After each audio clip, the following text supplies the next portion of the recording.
Gereja ada. Kita itu ada eksistensi gereja, eksistensi umat-umat Allah adalah untuk memuliakan Allah, bukan untuk memuliakan, menyenangkan diri kita. Ya, apa yang dapat kita peroleh saat kita berkumpul beribadah untuk diri kita, bukan untuk memuliakan Allah. Setiap kemenangan iman membawa kemuliaan bagi namanya. Ini penting sekali ya.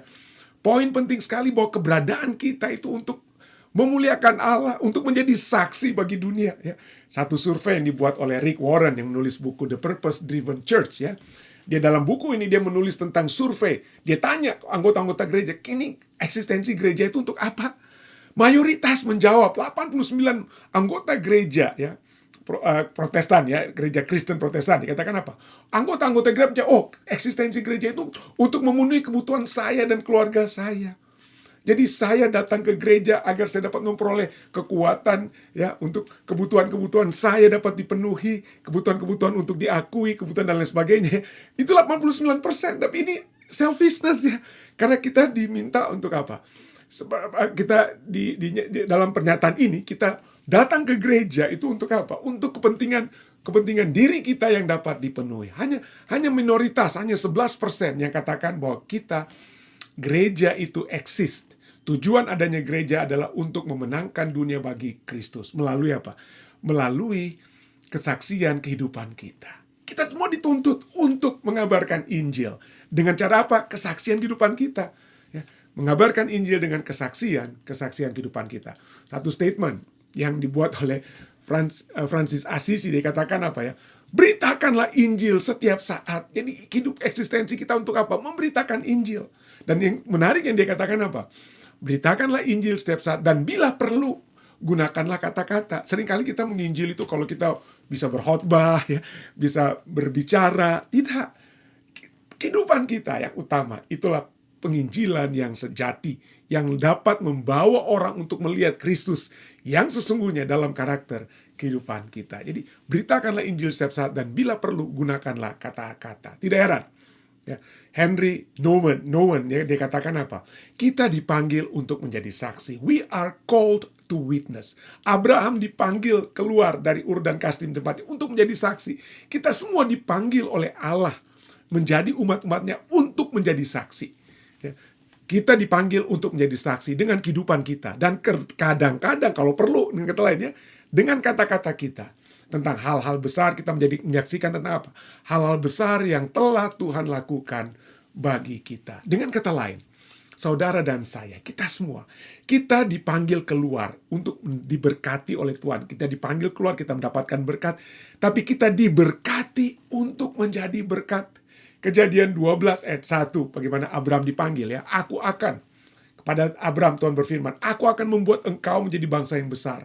Dan memberkati engkau, serta membuat namamu masyhur, dan engkau akan menjadi berkat. Diberkati untuk menjadi apa? Untuk menjadi berkat. Aku akan, ayat 2 ya, ayat 3 juga ya. Aku akan memberkati orang-orang yang memberkati engkau, dan mengutuk orang-orang yang mengutuk engkau.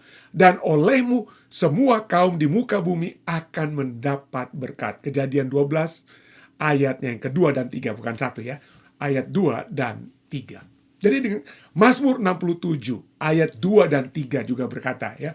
Mazmur 67 ayat 2 dan 3 katakan, kiranya Allah mengasihani kita dan memberkati kita. Supaya kiranya Ia menyinari kita dengan wajahnya, Selah. Kenapa kita diberkati?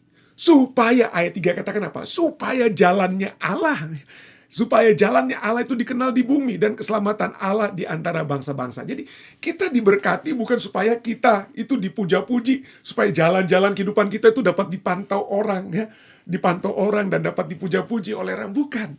Kita menjadi berkat atau diberkati oleh Allah supaya nama Allah itulah yang dikenal di bumi, dan keselamatan Allah itu dikenal di antara bangsa-bangsa.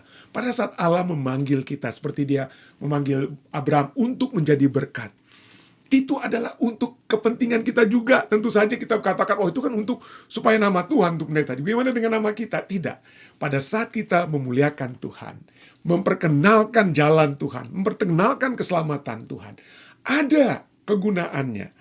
Ada kegunaan, konsekuensi positif yang dapat kita peroleh.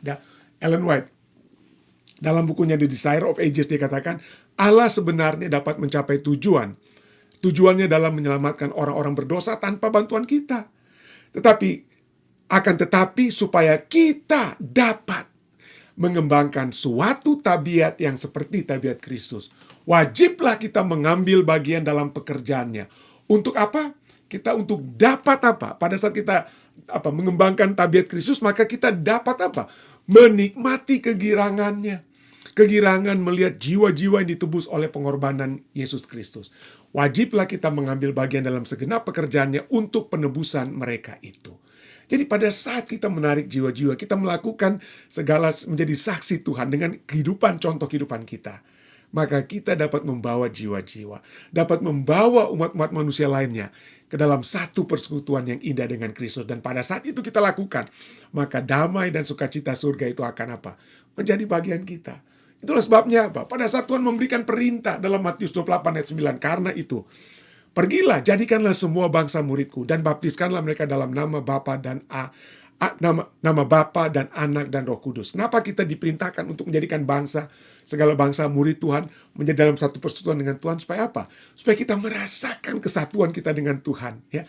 Dan ajarlah mereka, 20 katakan apa? Dan ajarlah mereka melakukan segala sesuatu yang telah kuperintahkan padamu, dan ketahuilah aku menyertai kamu.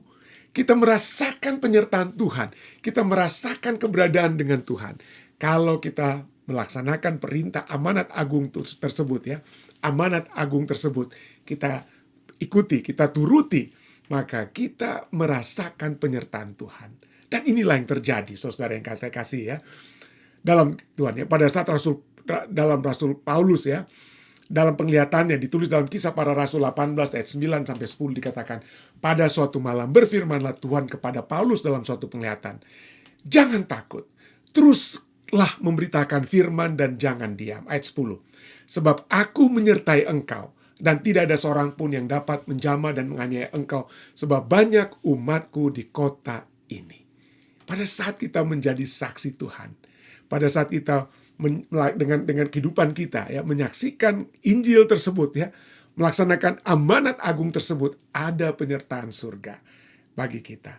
Matius 28 ayat 20, Yesus katakan, aku menyertai kamu.